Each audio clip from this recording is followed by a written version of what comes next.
Now, this is kind of like the anti-budget. I've spent the last 20 years of my career helping people get into debt. Yeah, I know. I've aged pretty well, right? And in those 20 years, I've noticed 5 common themes that keep people poor. And before you click off this video and go, oh, I've heard this all before, stick with me because these are 5 that you've probably never heard elsewhere. And by understanding these 5 major financial mistakes that most people make, you will be able to break through any financial ceilings that you've imposed on yourself. But before we get into it, my name is Nolan Mathias, and if you want to thrive financially, this is the place for you. So go ahead, click that subscribe button and hit that like button so more people like you can see this video. Okay, so in 20 years of pulling people's credit bureaus and helping them get mortgages, I've noticed that there's 5 things that really hold people back financially. And I think a couple of them are going to surprise you, especially this first one, because the very first mistake that I find people making when it comes to their personal finances is they focus on saving. But wait, how could focusing on saving be a mistake? Well, let's get into that, because here's the problem with focusing just on saving. If you're just saving money and you are putting your money into your bank account every single month, being diligent, doing all the things that you were taught you were supposed to do, but that money isn't growing, you're going to find yourself in a world of hurt 20 to 30 years down the road when you realize that you don't have enough money to retire or do the things that you really want to do in life. So here is a much better thing to focus on than saving money, and that is increasing your net worth. In fact, if there's one thing that you focus on and you ignore everything else, it is increasing your net worth. Because if you get up every single morning with the goal of increasing your net worth, and every single day your net worth increases, you will find yourself 20 to 30 years down the road significantly better off than you are now. And the other major benefit of focusing on your net worth is that you focus on growing it as well. And that's the key point here. Saving without growth is the big mistake. You need to not only save, but you also need to invest so that that money is consistently growing and growing and growing. And you want to use those compound returns so that at some point your money is growing faster than you can actually save it. Now, the second big mistake that we see people make is not knowing exactly what their baseline is. So I've made other videos on this. I'll link to them at the end, but it's important to know what your baseline is. So let me be clear, this is the other significant financial metric other than your net worth that you need to be paying attention to. And what's your baseline? Well, it is quite simply the amount of money that you have to spend every single month.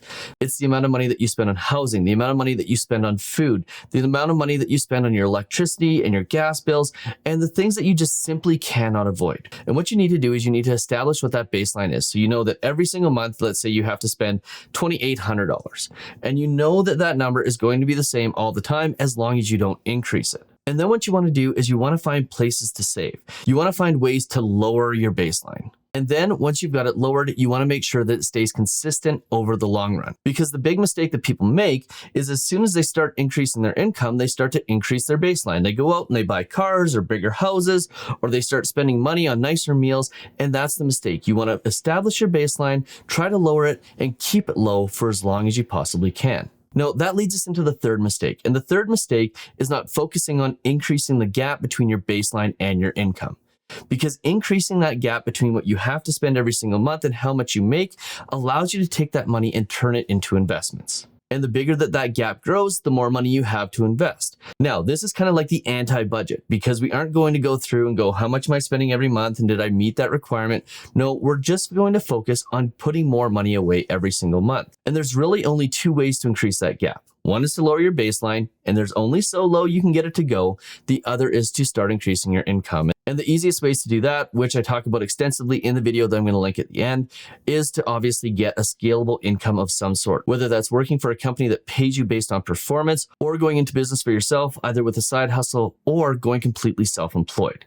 Now, the fourth mistake we see people make is buying things that they don't have the money for. And what this means is that they're borrowing money and putting it on credit cards or lines of credit with the expectation that they're going to pay later for it. And this is something that we're seeing pop up more and more often, especially with online shopping, where you can now click a button and buy that $300 pair of shoes and put it on a payment plan for 6 months.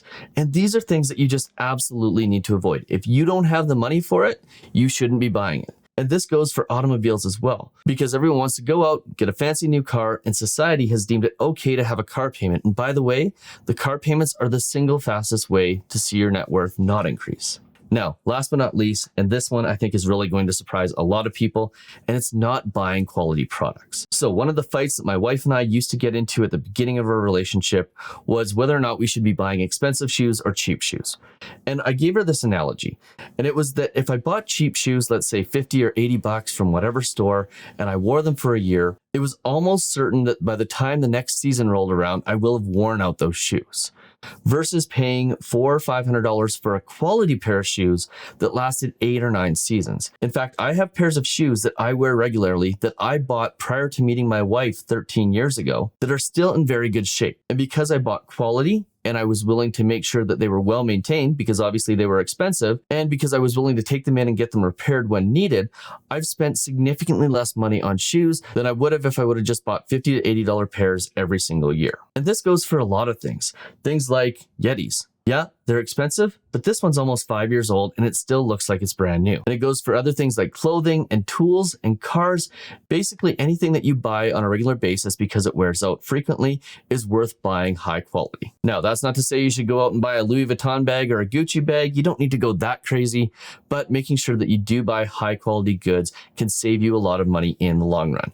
And if you buy high quality, a lot of the times the things that you buy don't go out of style if we start talking about things like clothes and whatnot here. So to summarize all this, if you can do these 5 things, and that is not focus on saving, start focusing on your net worth, establish your baseline and keep it low, increase the gap between your income and your baseline, stop buying things that you don't have money for, and make sure you buy quality where it matters, you will almost certainly become wealthier a lot faster than if you made these 5 big mistakes.